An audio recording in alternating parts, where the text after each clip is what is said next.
கிறிஸ்துநாமத்துக்கு மகிமை உண்டாவதாக.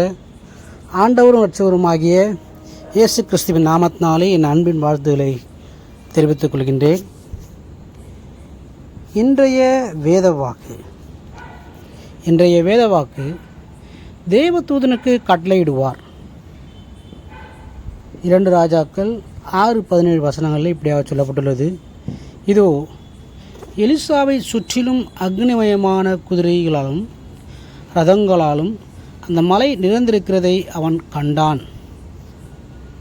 ஒவ்வொரு தேவனுடைய பிள்ளைகளுக்கும் கர்த்தர் ஒவ்வொரு தேவதூதனை கட்டளையிடுகிறார். ஊழியர்களுக்கோ கர்த்தர் அக்னிமயமான குதிரைகளையும் ரதங்களையும் கட்டளையிடுகிறார். ஆகவே நாம் பயப்பட வேண்டியதே இல்லை.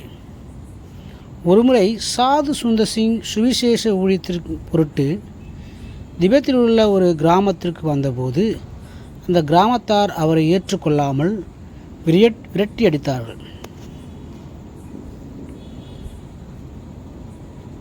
இது ராக்காலமும் கொடிய காலமும் குளிர் நேரமுமான இருந்தது. என்ன செய்வது என்று தெரியாமல் சாது சுந்தர் சிங் கொஞ்சம் தூரம் நடந்து வந்தபோது ஒரு குகையை கண்டார்.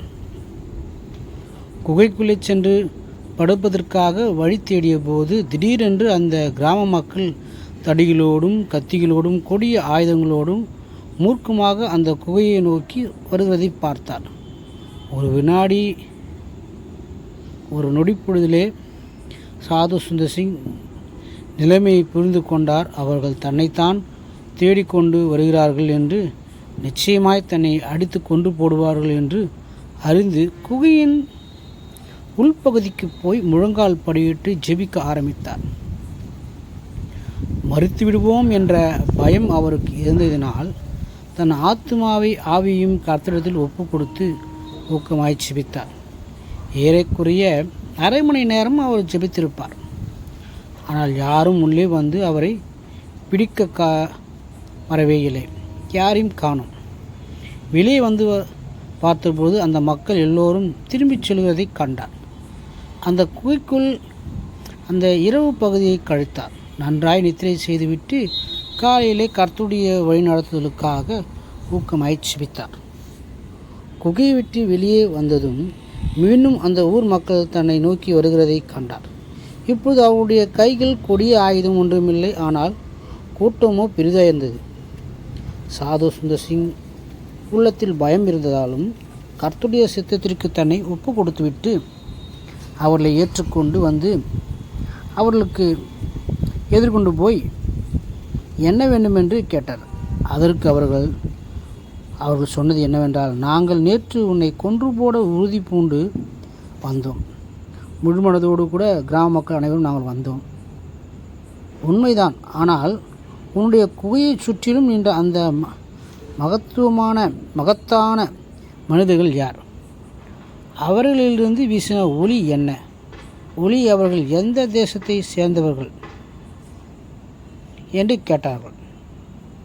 தன்னை காப்பாற்றுவதற்கு கர்த்தர் தூதர்களை அனுப்பி குகையை சுற்றி நிற்க வைத்திருக்கிறார் என்பது அப்பொழுதுதான் சாது சுந்தர் சிங்க்கு புரிந்தது. இயேசு கிறிஸ்து எவ்வளவு பெரியவர், எவ்வளவு மகத்துவமானவர். இயேசு கிறிஸ்து எப்படி மக்களை பாதுகாக்கிறார்.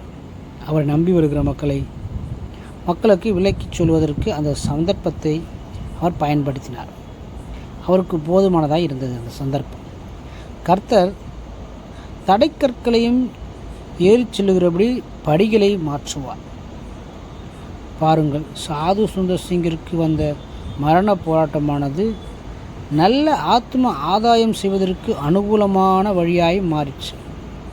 அன்று அந்த கிராம மக்கள் அனைவருமே ஆண்டவரை ஏற்றுக்கொண்டார்கள். தேவ பிள்ளைகளே, உங்களுடைய ஜெபம் எதுவாக இருந்தாலும் கர்த்தர் கேட்டு தம்முடைய தூதனை அனுப்புவார். அக்னிமயமான குதிரைகளையும் ரதங்களையும்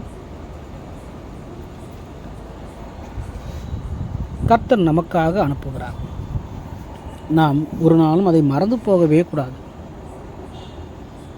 நீங்கள் வேண்டிக் கொள்ளுகிறதற்கு முன்னமே உங்களுக்கு இன்னது தேவை என்று அவர் அறிந்திருக்கிறார். பிரியமானவர்களே, நம்முடைய தேவையும் சூழ்நிலையும் கர்த்தர் அறிகிறார். நாம் செய்ய வேண்டியது எல்லாம் தேவனை நோக்கி, ஆண்டவரே எனக்கு உதவி செய்யும், என் சூழ்நிலையை அறிந்திருக்கிற தெய்வமே எனக்கு ஒத்தாசை பாராட்டும், நான் மனிதர்களை நம்பவே இல்லை, எனக்காக பாடுபட்டு மறுத்து உயிர்த்தெழுந்தான இயேசுவே உம்மை மாத்திரம் சார்ந்திருக்கிறேன், எனக்கு உதவிகளை புரியும் என்று நாம் உண்மையாக கேட்போம் என்று சொன்னால் தேவ தூதனுக்கு கட்டளையிட்டு நம்மை பாதுகாப்பார். நம்முடைய சூழ்நிலையை கர்த்தர் அறிகிறார். நம்முடைய மரணமான, இருளான, அந்தகாரமான எல்லா சூழ்நிலையிலிருந்து கர்த்தர் நம்மை பாதுகாக்க தேவ தூதர்களுக்கு கட்டளையிடுவார். பிரியமானவர்களே, அப்படியாக தொடர்ந்து அந்த வேத வசனங்கள் நாம் வாசிப்போம். அந்த வசனத்தின்படி நம்முடைய வாழ்க்கையை மாற்றிக்கொள்வோம். கர்த்தர் தாமே நம்மை ஆசீர்வதிப்பாராக. ஆமேன். God bless you.